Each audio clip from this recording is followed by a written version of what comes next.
Namo Bhagavate Vasudevaya.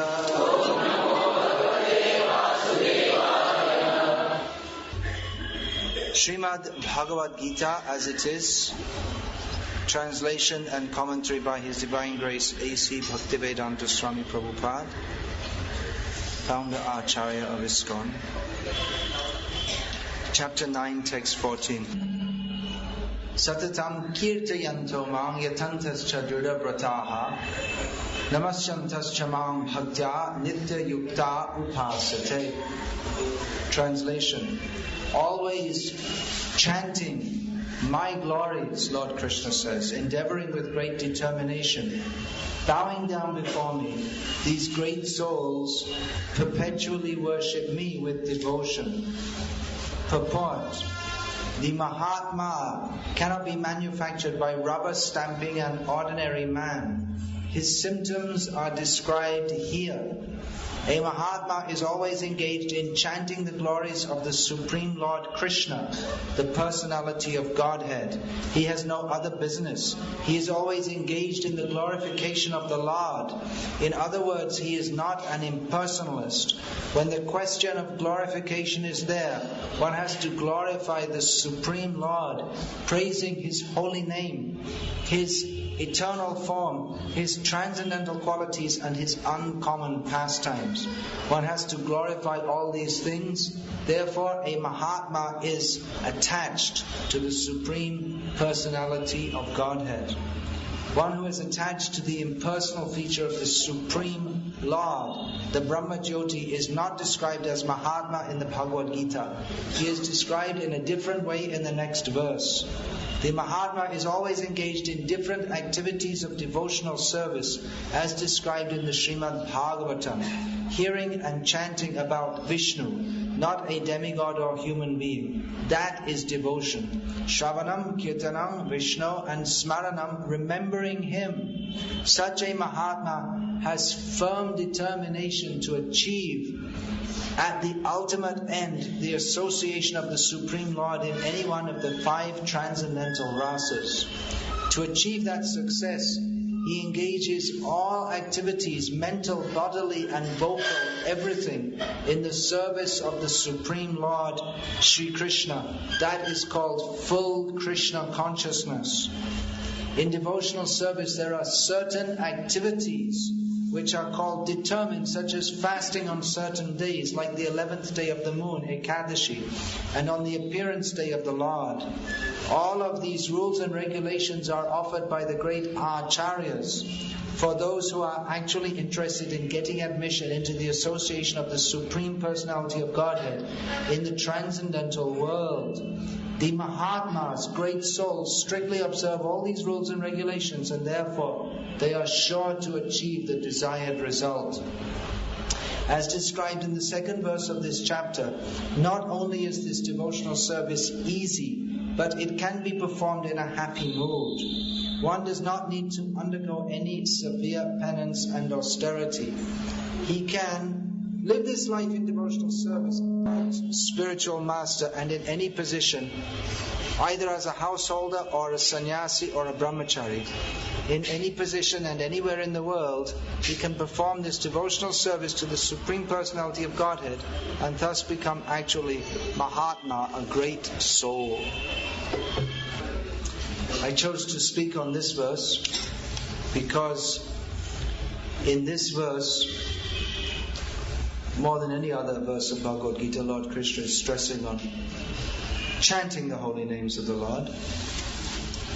And in the purport, Prabhupada speaks about how devotional service is performed in a happy mood. I wanted to speak on Srila Prabhupada's well-known instruction, chant Hare Krishna and be happy. Chant Hare Krishna and be happy. Good instruction. When you hear that, you feel you want to chant Hare Krishna and be happy. It's inspiring. When we hear this, then, especially if you hear from Prabhupada, then we can understand there's nothing in this world to do but chant Hare Krishna and be happy.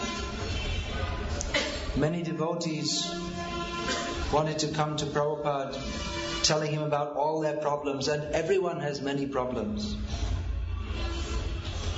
Many people come to me and say, I have so many problems. I tell them, I know. How do you know? Everyone has so many problems. The fact that we think we have many problems proves that we have a great problem, because actually we only have one problem, and that is that we're not thinking of Krishna. We're not chanting Hare Krishna and being happy. Because we're identifying with this material situation, we have so many problems. So many times devotees came to Prabhupada, and just by seeing Prabhupada they could understand, actually I don't have any problem. The problem is that I'm not like Prabhupada, I'm not thinking of Krishna. That's the real problem. So Prabhupada would say, chant Hare Krishna and be happy. And he himself was very happy in Krishna consciousness, because Krishna consciousness means to be happy. This preaching, chant Hare Krishna and be happy, it seems to be almost opposite to the mood in which his own spiritual master Srila Bhaktisiddhanta Saraswati Thakur preached. Srila Bhaktisiddhanta Saraswati Thakur repeatedly stressed the point that we have to live for Krishna's happiness. Don't think of your own happiness. Just act in such a way that Krishna will be happy. Krishna will be satisfied by our service. And of course, that is stressed throughout Shastra, especially very clearly in the Bhakti Shastra. Samsiddhir harito shanam. The perfection of life is understood by how much Hari, Bhagavan Hari, is satisfied. His satisfaction. Arthat Pumbya Dvija Shreshta Varashrama Vibhagashaha Svanushtithasya. What's the next word? Svanushtithasya Samsiddhir haritoshanam. That everything we do within the Varnashram system, Svanushtithasya dharmasya samsiddhir haritoshanam. We should understand the perfection is how much Hari is satisfied. So generally people perform their duties even within dharma, thinking, what do I get? How I shall be satisfied. But the perfection is to stop thinking how I will be satisfied and how Krishna will be satisfied. That's actual bhakti. So he was very much stressing, you don't try to satisfy yourself, try to satisfy Krishna. And actually if one tries to satisfy Krishna, then oneself, we will be satisfied. We cannot be satisfied by trying to satisfy our own senses. It doesn't work. But if we try to please Krishna, then automatically we become happy also. And if we try for anything else except pleasing Krishna, then automatically we cannot be satisfied, whatever we do. Nothing can give pleasure to the jiva but to act in his constitutional position of service to Krishna. So Bhaktisiddhanta Saraswati Thakur was stressing this very much and establishing it very strongly on a philosophical basis. And Prabhupada said, chant Hare Krishna and be happy. There's no difference between Bhaktisiddhanta and Bhakti Vedanta. There's a difference in the preaching fields, the preaching ethos in which they manifested their pastimes, in which they operated. Srila Prabhupada was not preaching among highly philosophical people, although the hippies thought they were philosophical. But he was preaching among hedonistic people. Hedonism means the way of life dedicated to one's own sense enjoyment, without any restraint. Whatever is pleasing to me, I should do it. Now it's come to India. Previously, people had the idea of duty. The older people will remember that they were taught very much about duty. You should do your duty, which is derived from the Vedic Dharma. Dharma means to do your duty. Of course, that was reinterpreted in so many ways. But actually, Dharma means to do our duty, and actually, ultimately, that means our duty to Krishna. But in modern life, it's all promote yourself, push yourself ahead. Do everything for yourself. Make yourself a success. This idea is there more and more. Enjoy yourself. So these are all contaminated, hedonistic, animalistic, demoniac ideas, which we can say they're coming from the West, but actually it's not really a Western idea. It's the basic perverted propensity of the jiva in Maya. Everyone in Maya wants to enjoy their senses, instead of thinking how to act for the pleasure of Krishna's senses, which is the position of the liberated, purified soul. But those who follow dharma, duty, they think that, well, by doing so, we shall be benefited, but in a more long-term policy. That if we act, if we're very good, then in future we will get a good birth, we'll go to Swarga. So it's the difference between spending your salary on a party and putting it in the savings bank. That's all. Both are meant for personal enjoyment. But one who spends it all on a party, he drinks and he boozes and it's all gone. But I enjoyed myself. Blah. Whereas the person who puts it in the bank thinks, well, in future I have to have security and a home and a house. It's the same idea, but the person who puts the money in the bank is more, you can say, forward-looking, more wise. Because the person who spends all the money, he gets drunk and everything, then he thinks he enjoys himself, but he has nothing left afterwards, even for basic food and clothing. So to follow dharma from the materialistic point of view, it's more like putting your money in a savings account, saving money for the future. It's thinking, I have to think, I shouldn't do any sinful activity, otherwise I'll get punished. I'll do some punya karma, then I can go to the heavenly planets. So it's the same propensity, but in the modern age they're promoting beg, borrow, somehow or other get money and enjoy. It's not, like I say, it's not a modern theory. Even in ancient India there was the atheist Charvak. Vinam kritva pibam, what is that? Vinam kritva kritam pibet, yavat jivet sukham jivet. This is the atheistic philosophy. Yavat jivet sukham jivet. As long as you live happily. Bhasmi bhutasya dehasya king puna avatino bhavat. He said that beg, borrow or steal, take ghee, enjoy life, be happy. Forget sunflower oil, take ghee. You don't have enough money, steal it. This is his philosophy. But then you'll be punished. You won't be punished. When you die, everything is finished. This was atheist Charvak philosophy, and he put it in Sanskrit also.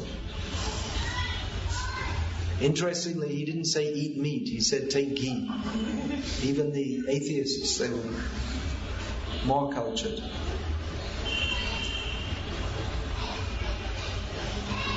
So, it's not a modern philosophy, but it's being promoted very much in the modern age. Enjoy.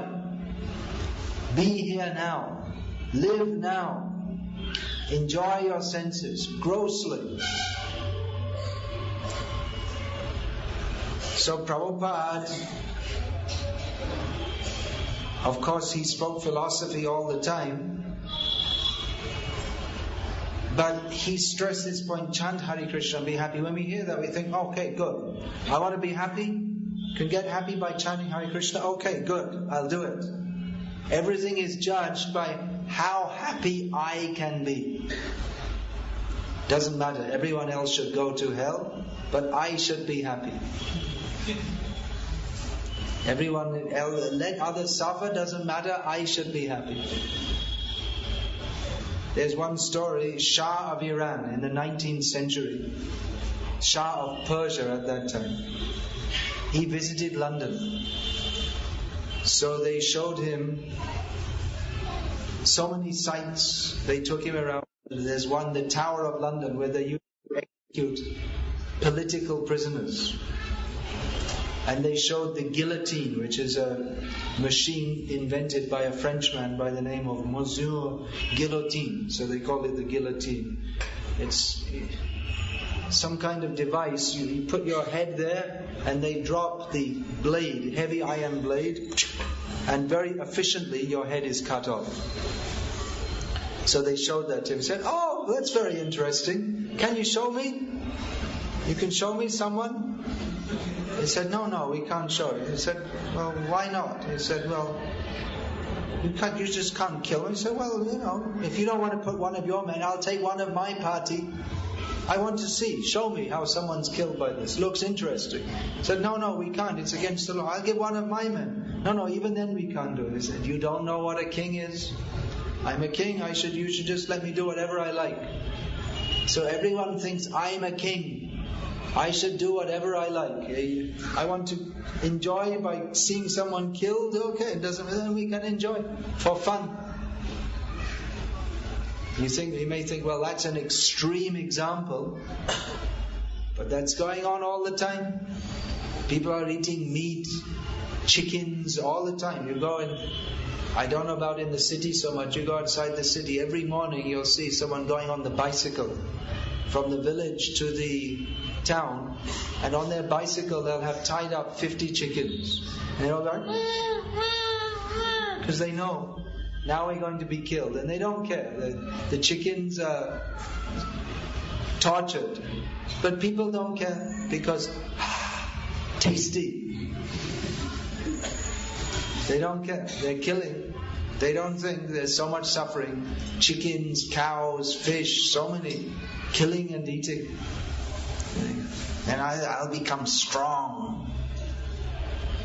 And that they're only thinking how I should be healthy and strong. They don't think how much suffering we're causing to others. And it's such a demoniac age we're living in that most of all the movies and TV programs, they show murder, violence, and this is entertainment. We shall watch someone being killed. Of course, it's only a movie. And they have tomato ketchup instead of real blood or something like that. But it's the idea that it's very horrible that you shall watch someone being tortured and killed, and this is entertainment. In America, this was about 20, maybe 30 years ago. They made films in which they showed actual torture and murder. They'd take someone, some prostitute or something, and say, we'll put you in one movie and we'll give you $200, and they'll take her underground and torture her to death, and they'll film it, and then they sell the film. And then they tell, this is a real murder. People say, oh, very good, let's go, and make a lot of money. They got away with it for some time. They said this is art. You see, so it's freedom of expression. So you should, but after some time they stopped. That was because they thought this isn't very good. But the idea, we should enjoy by seeing others suffering. So we can imagine what low consciousness very low consciousness. So Prabhupada is saying, chant Hare Krishna and be happy. And mostly everyone is thinking, how I can be happy. Never mind everyone else. It's so much pervasive in modern life. We find so many times. A man has his wife, children, everything, but he just dumps them all and runs off with some young woman because he doesn't care. What does it matter? Wife, children. I should enjoy. I'm fed up of my family. I'll just get some young, pretty girl and run off with her. Very quiet. Don't care. Just don't care. The others will be so much hurt. My family. Don't care. I should be happy. This is the demoniac mentality. Prabhupada was preaching in the Western countries, where this hedonistic outlook was especially prominent. Happiness is a cigarette. It's not happiness, but it gives some pleasure to people of perverted sensual taste. They feel some pleasure. They think that someone who's addicted to smoking cigarettes, they may be restricted for some time. They go in the airplane, they have a flight for 3-4 hours, and then they come out of the airport. In the airport, they're still not allowed to smoke. They get outside.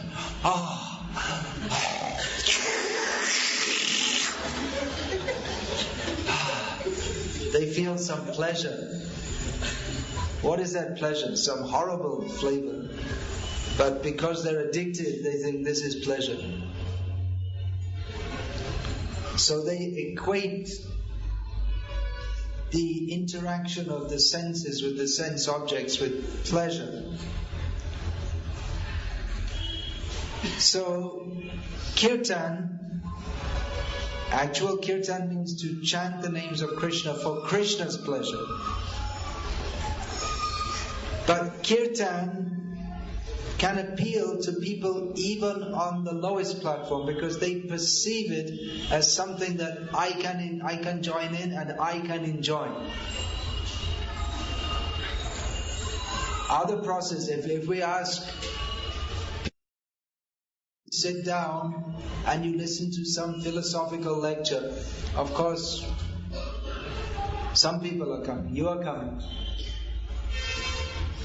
But generally nowadays, the so-called religious lectures, that's the religious culture of India. People like to come and listen to religious lectures.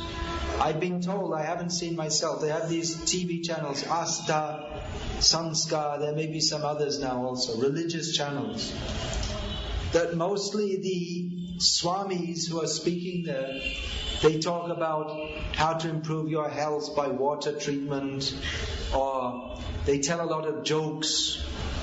And especially people like those who tell lots of stories and jokes, and it's entertainment, religious entertainment. But it's so actually, how many people are serious to understand? Who are asking like Arjuna, King Tat Brahma Kim Adhyatma? What is the nature of the absolute truth? What is spiritual reality? People are not very much interested to listen. If someone can tell lots of jokes and play around with words in an entertaining manner, and quote a few things from Upanishads and interpret it in some unusual manner, and people think, oh, that's good, that's a wonderful lecture, that's great.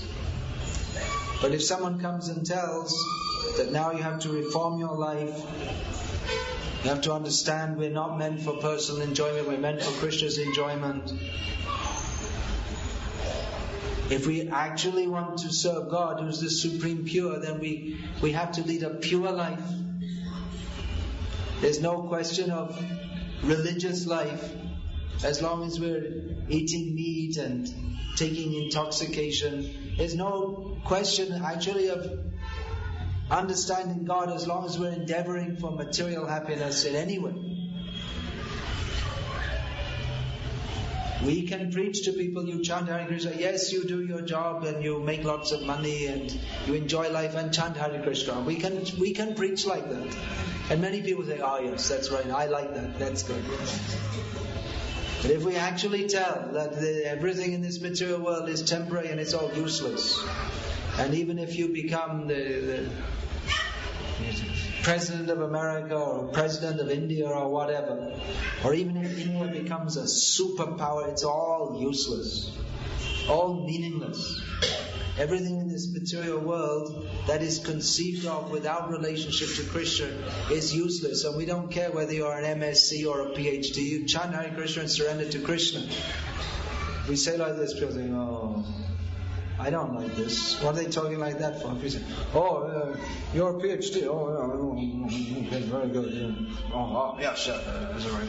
And give a blessing to my child, they can pass the exam. I don't know, what the hell? They can pass the exam, get in more Maya. What is this? You say, yes, so then he can preach. Yeah, well, maybe. It's all mixed up, material desires. But if we promote, yes, you promote your material desires one side and you do bhakti the other side. Yes, it's very good. Then people will like it. So, it's one way of catching people, we can say, that you appeal to their material desires. But what is the actual fact that we have to state? This verse before this, Mahatmanas tu mang partha daivim prakriti mashrita bhajantyananya manaso gyatva bhutadim avyayam. Krishna is describing those who are actually chanting Hare Krishna. They're actually happy because they're fully sheltered at the lotus feet of Radharani, who is indirectly mentioned here. Mostly those who talk of Radharani, they take her as the object for sense gratification also, which is why we don't much speak of Radharani, even though she is topmost worshipable. But people want to think of her how we shall enjoy. Rascals. So, Bhajantya Nanya Manaso, who can actually chant Hare Krishna, they worship Krishna Ananya Manasa, no other thought, no other desire, only how Krishna will be satisfied. But if we preach like this, who is going to come? We've heard Gaur-Kishore Das Babaji Maharaj. He was the guru of Srila Bhaktisiddhanta Saraswati Thakur. Anyone came to him, mostly he would reject. Either you do bhajan like me, and he is fully renounced, or you just don't go away. One Maharaj of Kashim Bajar, he came begging, you please come, stay with me in my palace, purify my kingdom. Gaur-Kishore Babaji, he said, no, if I go to your palace, then I may desire to enjoy it. I may desire to become the proprietor. But I have another suggestion. Now you've come here, and you're saying you want my association, so you don't go to your palace, you stay here and live with me, just like me. He could not accept. Who will accept? Gaur-Kishore Das Babaji Maharaj, he wouldn't accept anyone. You come immediately to my level, just fully absorbed in Krishna consciousness. But like that, how to purify people? So he wasn't a preacher. People were coming to him.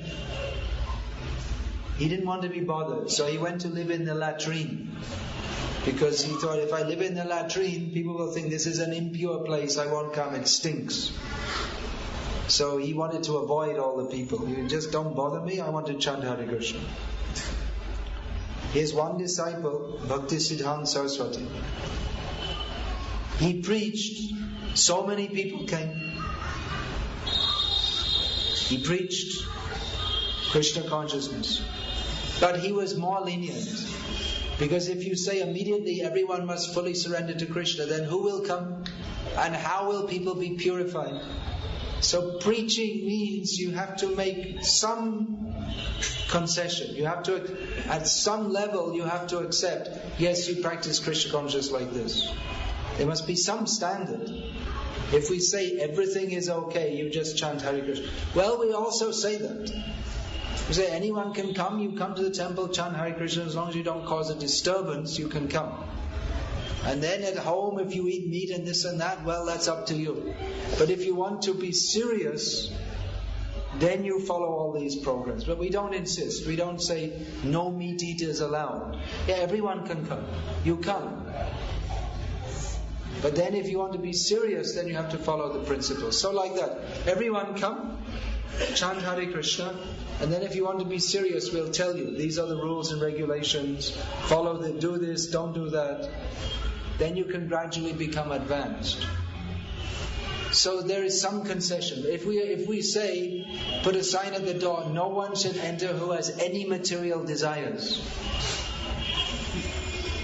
then it's going to be very difficult if people are honest. Because we all have so many material desires. So we accept people at some level. That alright, come in, you gradually take up the process and gradually become purified. Srila Prabhupada was working among, he was preaching among people far removed from the sober culture of India. You're also now far removed. Although you're Indians, your culture is more influenced by the cinema and TV than by the rishis and the shastra. That we can see just by the way you're dressed. Immediately, everything is clear. So, Prabhupada said, chant Hare Krishna and be happy. And people can relate to that. Yeah, you come and dance, sing, and oh, very nice. Anyone can join in kirtan. You don't have to be a rishi. The rishis might not want to join in. They may think, yeah, I'm more sober.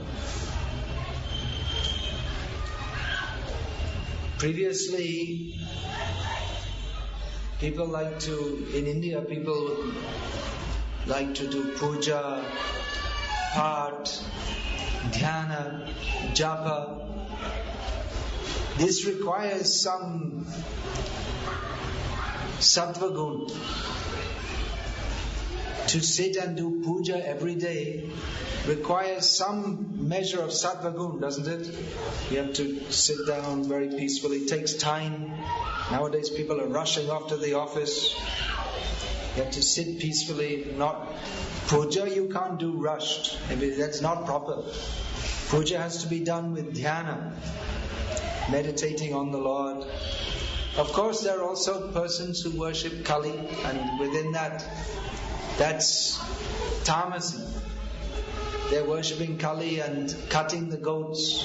So that's also one kind of puja. But even to do that, that requires some, even though cutting the goat is there, actually even in Kali Upasana, cutting the goat is only once a month. Maximum. Not every day. So that's tamasic. But even that, there's some admixture of sattva gun, because if it's totally tamasic, then you just go to the butcher shop. There's no puja. What do you need puja for? So some steadiness of mind is required. To do tapasya, steadiness of mind, to follow vrata. There are different vratas, 1 month. People may follow taking only havishyan, very plain food. Nowadays we're accustomed, you get a bag of crisps, or you all the time eating something.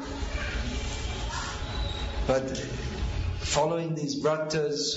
You eat once a day, no salt, no sugar, no spices, no ghee, no oil.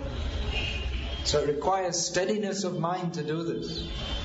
Now even the great demons like Hiranyakashipu, they also did some tapasya. Nowadays people, they're not even the same category of demons because they can't do this kind of tapasya. At least there was some steadiness of mind for a wrong purpose. But there was some admixture of sattva gun. But nowadays there's no sattva gun. People only understand what is immediate sense enjoyment. So all the time you should drink some tea or coffee or take some pan, or now they have chewing gum, and then like this packet of crisps and Coca-Cola, and all the time eating something. All the time something for the tongue. And then you should have cell phone and TV, and then in the cell phone you see the photo is sent, someone takes a photo, they send it all the time. It should be mind should always working fast.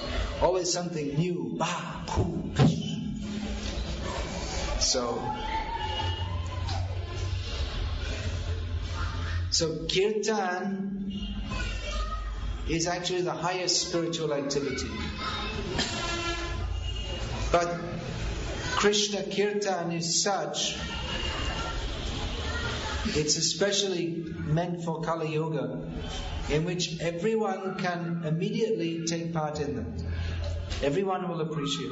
Pious people will appreciate. This is something very good, chanting the names of the Lord. And even we find the drunkards, if we go outside and chant Hare Krishna anywhere in the world, guaranteed some drunkards will come. They also like to join in because they think, so they like to, when you're drunk, then you like to dance. That's completely in Tamagun. But somehow they're able to relate. So we don't recommend become drunk and chant Hare Krishna. We recommend chant Hare Krishna and don't become drunk. But even the process of Hare Kirtan is so merciful that even people who join in a drunken state, they get benefit. Of course, real benefit comes when we take seriously to the practice of Krishna consciousness, but it appeals even to the lowest nature. Only to persons who are extremely envious of Krishna. They will not like this. But even such persons can become changed by repeated exposure to Harinam. That we've seen many times. In the Western countries, previously, many people used to be against this Harinam. Not now. Mostly people are not much against it. But it used to be. We used to go out and then in the Western countries, and many people would shout bad things at us and then complain to the police. Police would come and arrest us. It was a regular thing.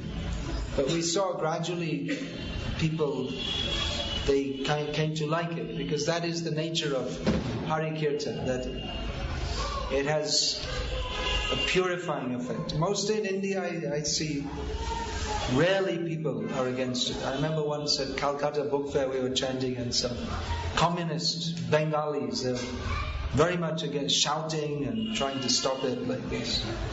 But mostly people in India not against it. But Hare Kirtan can immediately appeal to everybody. Even we find in Chaitanya Mahaprabhu's Leela that the drunkards were joining in Chaitanya. They were also appreciating Chaitanya Mahaprabhu's Kirtan. But in Chaitanya Mahaprabhu's Leela, the Mayavadi sannyasis, they did not appreciate.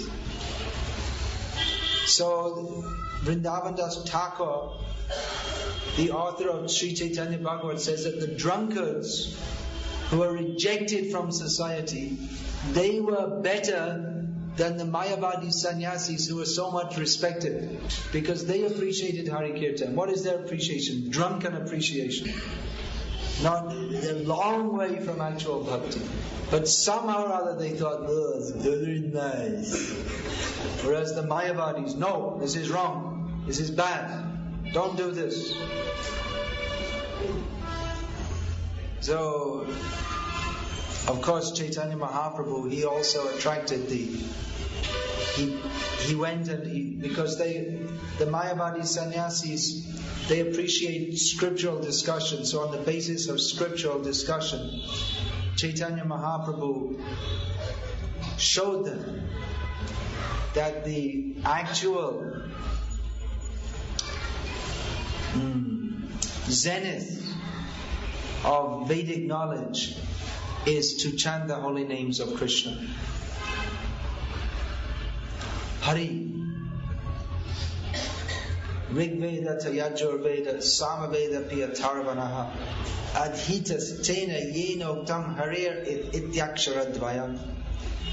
That one who chants these two syllables, Hari, it's understood that he studied all the Rig, Yajur, Sama and the Tarva Vedas. Everything's there. So Chaitanya Mahaprabhu proved this. Then they also became attracted. But the Hare Kirtan process, everyone can come join, chant, dance. Who will not want to chant and dance? Very attractive process. The chant and dance, then we say chant Hare Krishna, be happy. Okay, wonderful, great. But then we should sit down and hear how we can actually be happy. Because as long as we are thinking, I shall enjoy my senses, we cannot actually chant Hare Krishna. Actual chanting of Hare Krishna means chanting for Krishna's pleasure. So in the beginning there's some sensual attraction for chanting the holy names. But even that is not devoid of the mercy of Krishna.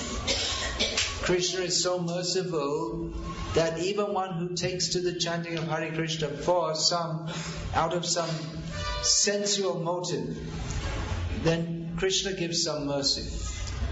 But one should hear from devotees that we are meant for the pleasure of Krishna. If one goes on with Hare Kirtan thinking how I shall enjoy my senses, then one becomes an offender to Krishna. If in the beginning one is attracted like that, that's alright. But then if one goes on and makes a profession out of chanting the holy names for sense enjoyment, then he becomes an offender to Krishna. So one should hear and become purified and understand this is another kind of kirtan, Hari Katha Kirtan. Understanding that chanting Hare Krishna means to accept my position as the servant of Krishna and act for His pleasure, do everything for His pleasure. Chanting and dancing, that is very pleasurable, but we should understand that the pleasure comes from chanting for Krishna's pleasure. That is the actual pleasure of Krishna. As long as we're thinking, I shall enjoy, then we cannot actually enter into the Kirtan Ras.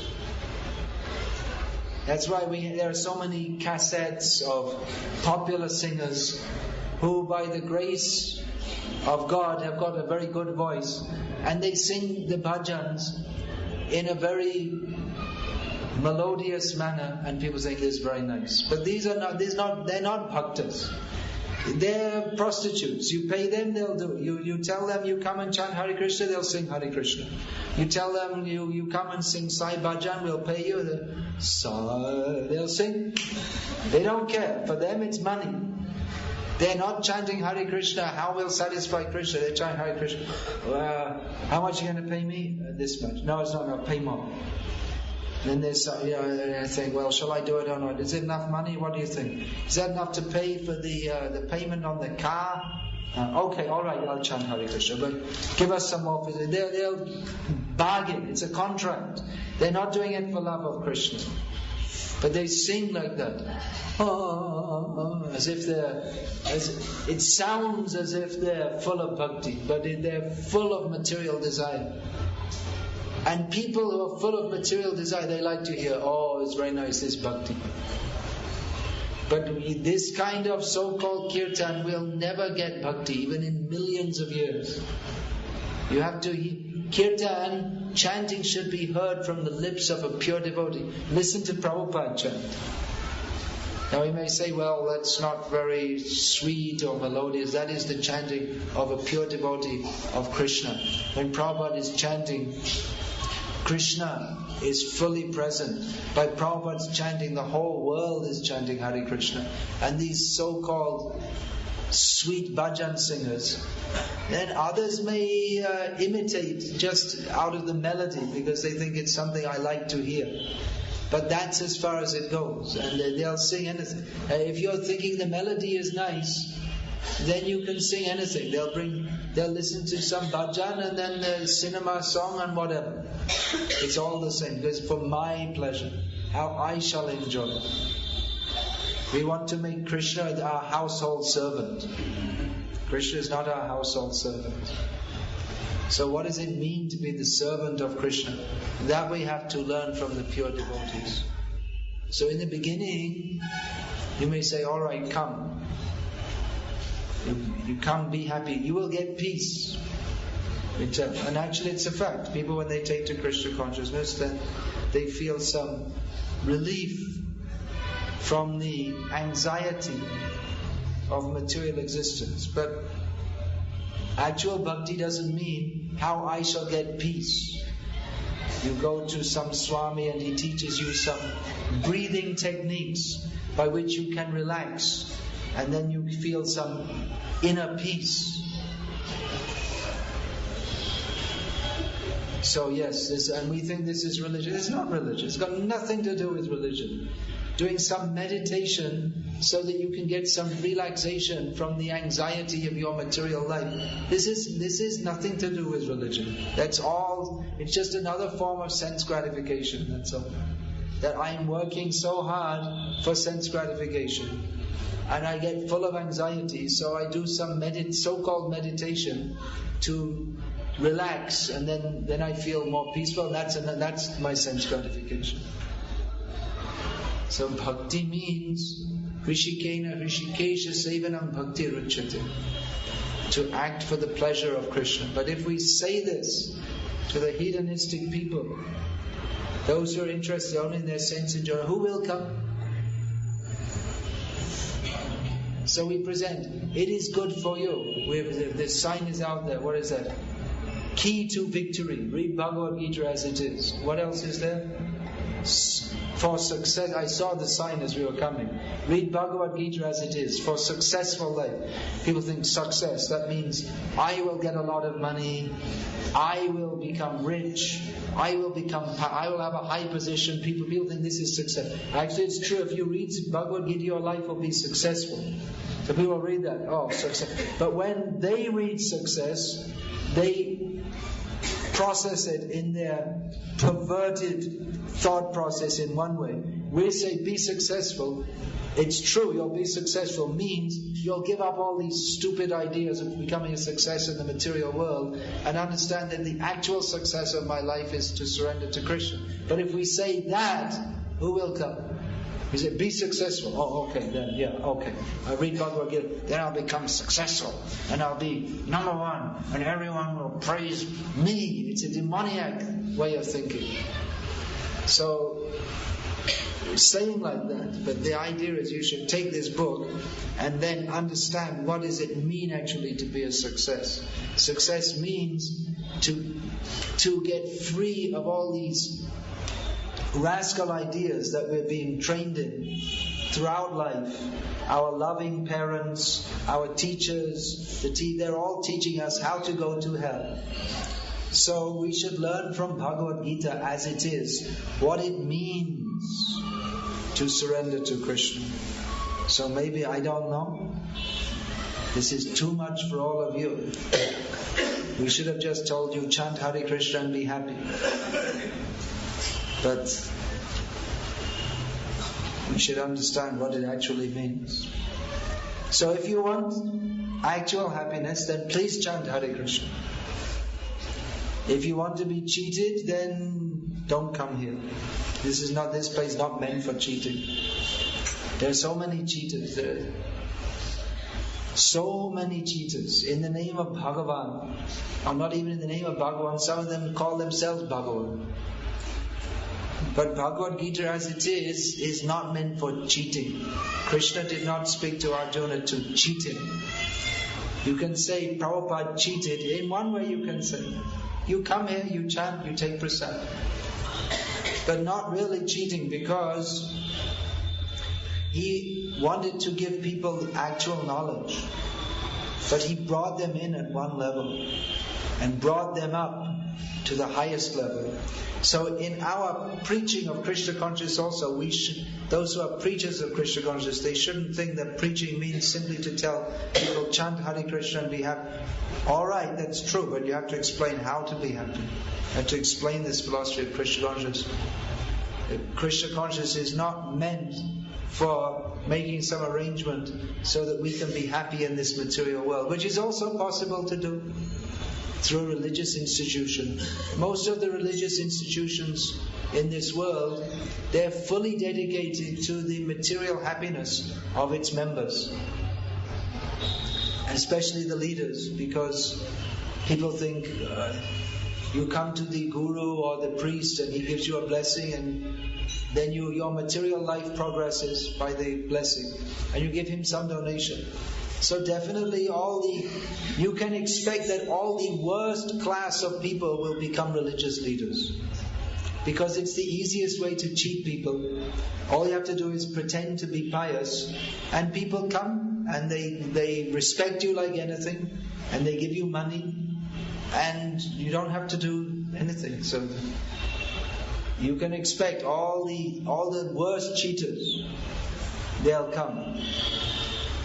So we have to be careful. If we don't want to be, the problem is most people want to be cheated. They want someone will give us materialistic blessings. We're not serious. But at least those who are followers of Srila Prabhupada, followers of Vyasa, then they should know that dharmasya hi apavargyasya. Religion is not meant for sense gratification. Religion is meant for getting out of this material world and going to Krishna, which means how to act for Krishna's pleasure, and if we do so, we shall become fully ecstatic in love of Krishna. And as long as we're not thinking how to satisfy Krishna, we shall always remain dissatisfied.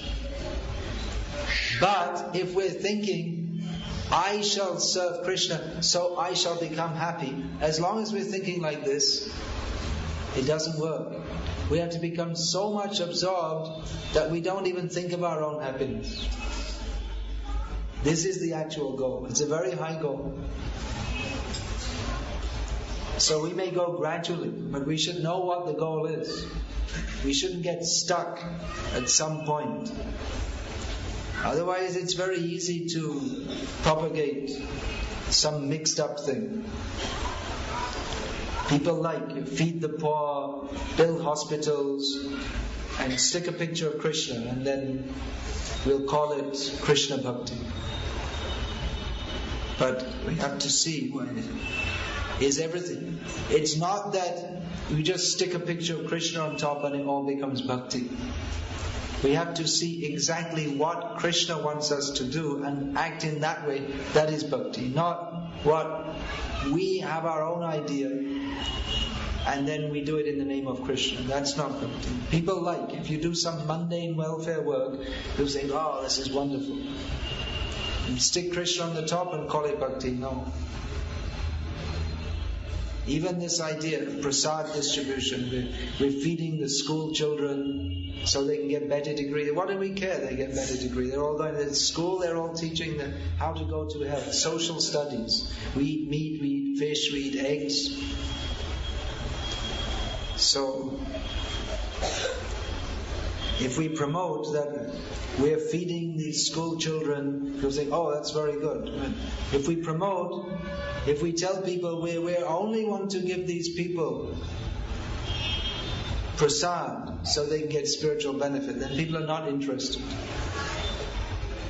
But if we tell we're feeding the poor so that we can build up India as a power, as a superpower, then people think, oh, that's very good. Totally mundane outlook.